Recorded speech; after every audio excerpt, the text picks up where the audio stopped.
For me, storytelling has always been the way to reach the heart. The stories that you can tell around the images, along with the images, make something very, very powerful.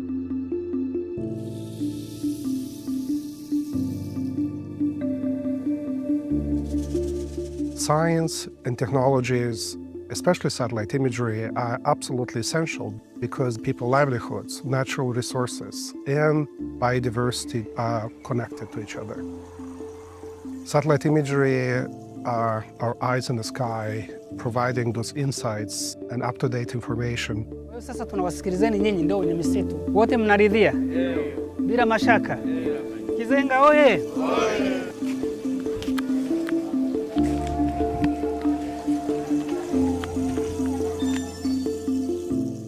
Going around the villages at the beginning of our Tukari program, helping the villagers understand the importance of conservation and what the deforestation was actually doing to harm them.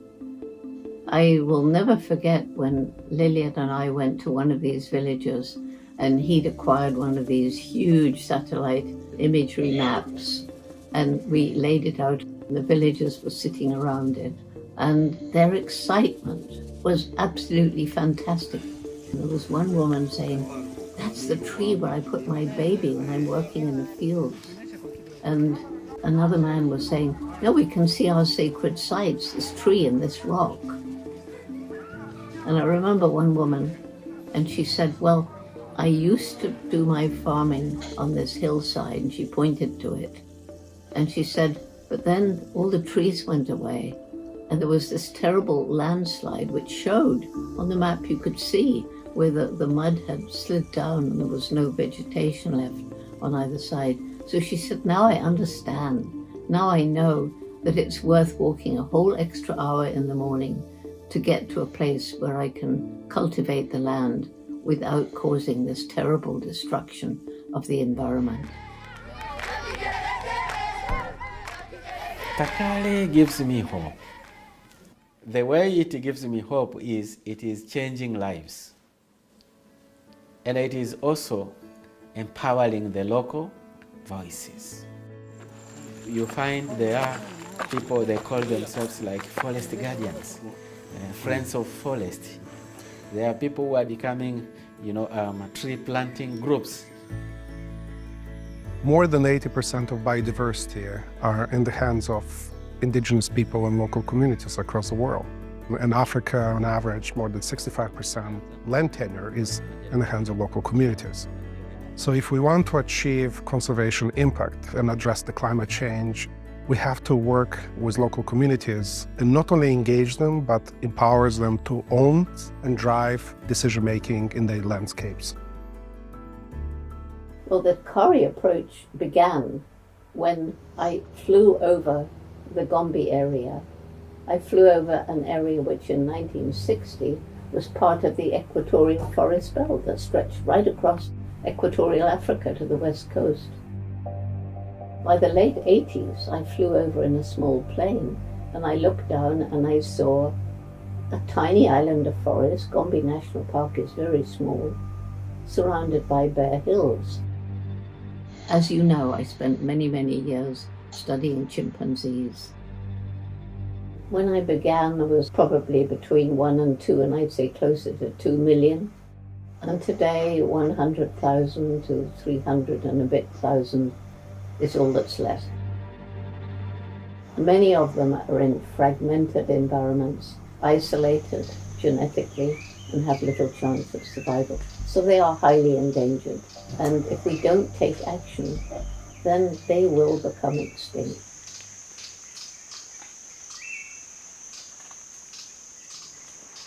The NASA satellite data helped us understand what does it mean to be a chimp. It helped us understand where to protect them.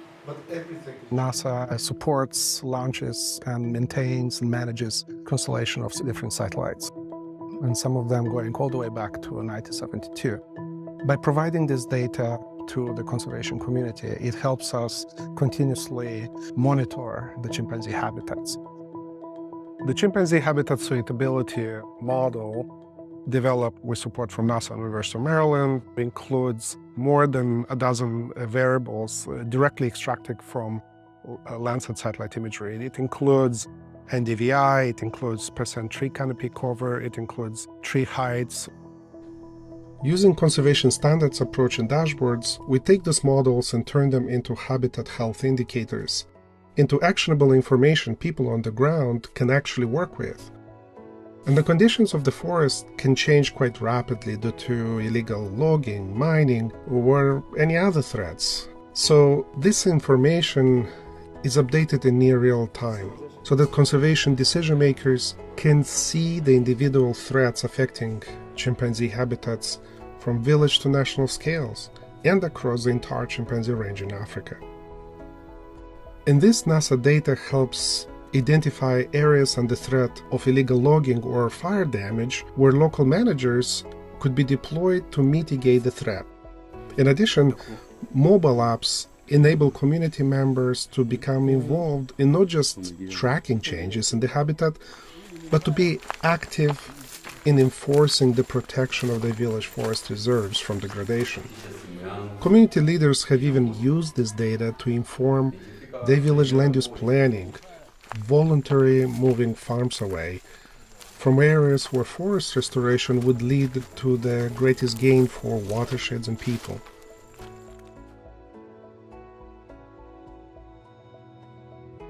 It works both ways. Sometimes you show a lush forest and then you show how a few years later it's devastated. There's just a few burnt stumps.